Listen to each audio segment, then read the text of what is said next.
In today's tutorial, we'll be talking about the block tool. So right here, I have some trumpets, some mellophones, and some baritones, and let's make a little block.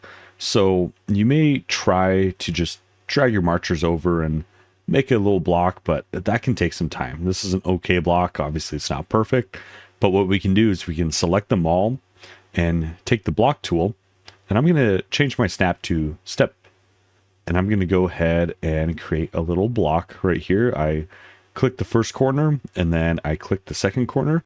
Everything in Marching Mapper is click, click. It's never click, drag. And with that, you can see the path that the marchers will take to get here. So we have a happy little block right here. Now I have 40 marchers selected.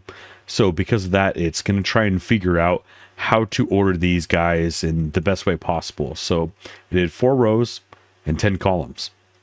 Now you can go ahead and change that, of course. So I'm going to go ahead and change it to 20 columns, but here's the issue. It can't do that. If I try to click it, yeah, not the correct number of marchers. I don't have 80 marchers. This is just basic math. But if I change it to 2 rows, now I can do it. Except that looks a little bit weird. I don't like the look of that. So let's go ahead and change that again. Let's go 5 and 8. 5 and 8. Awesome. You can play around with this and change the number of rows and columns all you want. So now we do the last click and bam, there we go. We have a little block made, and it will try and find the shortest path for each, the most optimal. Make sure that there's no collisions going on. If you have a really bad form and it's leading into a block, there is a possibility of collisions. Of course, good drill riding needs to always take precedence over good tools. So I'm going to go ahead and make another block and show off a few more features. So if you want to be a super user, you can also change the number of rows and columns using the arrow keys, and you can also rotate using the brackets. Or you can go up here and do that in the tooltip. So you may see that there is a lattice option. So what does the lattice do? It takes every other row and it shifts them halfway in between the other rows. As you can see, we have a nice little lattice right here. And outside starts means that the outside most row, in this case it's going to be on the left over here because this is an even number, it will start that lattice. But I can turn that off and it switches. Now this is great for if you want to make your block look a lot bigger, because this looks bigger, more dense than the other block that would have been there without the lattice. Let me go ahead and put that there. No lattice at all.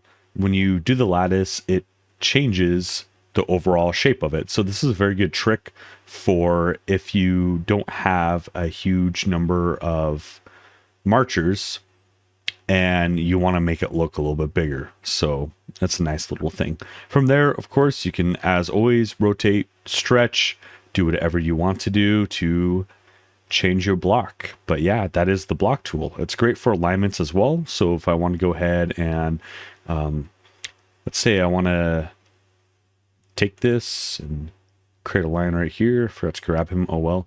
And I take this, make a line right here, and I go, oh man, I don't know if that's a good parallel line set right here. So we can go ahead and take these and make a little block so we have good spacing, and then simply rotate it to where we want it, and now it is perfectly aligned. There are several uses of the block tool, and that's one right there.